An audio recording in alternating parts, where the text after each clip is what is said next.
How far out into the future is this? Or is linear time not even a Linear time is thing? kind of not a thing. So the sort of time aesthetic is like, 85, 95. I have, like magazines and newspapers from like the 60s and 70s. It's clearly like what's happened to our world. It's a speculative future because, Right. I talk about the East Coast. I say that I worked in an electronics store called Lechmere.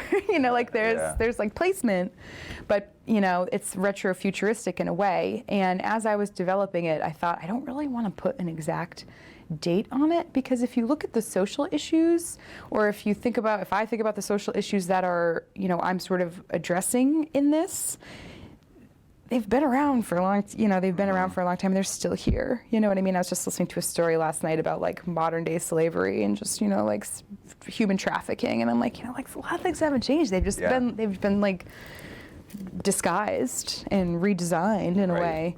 So I did want it to be in the aesthetic of the 80s and 90s, because I personally love that. Like, you know what I mean? That's sort of like just what my vibes are.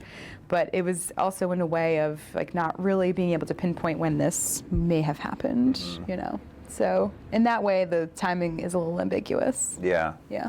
Yeah, it's funny you should mention or not funny that you mentioned slavery, but I understood. But slavery was in the service of capitalism, and because capitalism is still around, then it makes sense that forms of slavery would still be around. Oh gosh, there's so many stories I haven't told in this world yet.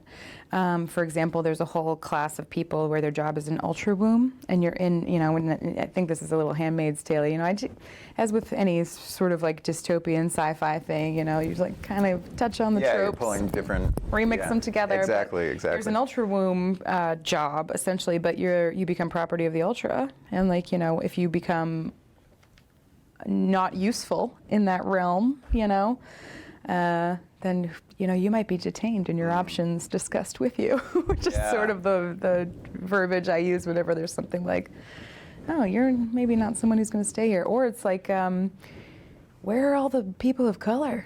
Yeah. Everybody in this world so far is kind of white. So, and then in this I tease a little bit when in Reagan's intake interview, because when you go to, you don't actually have an intake interview when you go to the ThotBot Implantation Center, but it's implied. And so when you see the video of Reagan and her backstory, it's her first intake interview. So they ask her about her ethnic background, and she's like, why? Like, you're just giving me a brain implant. Why does that matter? So there's some teasing for stories that are going to be told in the future. So there's definitely some modern day slavery in here. I mean, this government is terrible. That's kind of what I try to get across, is that, and man, it's not that far from the truth. I mean, value and like ThotBot and building your value. Have you ever heard of like China's social credit score? Oh my gosh, you have to look this up. It's so terrifying. But like the way that China's starting to sort of evaluate their citizens, and if your value, if your social credit score is higher, which is being very obedient to the way the government wants you to be, then you have access to credit or something. There was something about like flying, you get through the airport fast, but it's the ThotBot.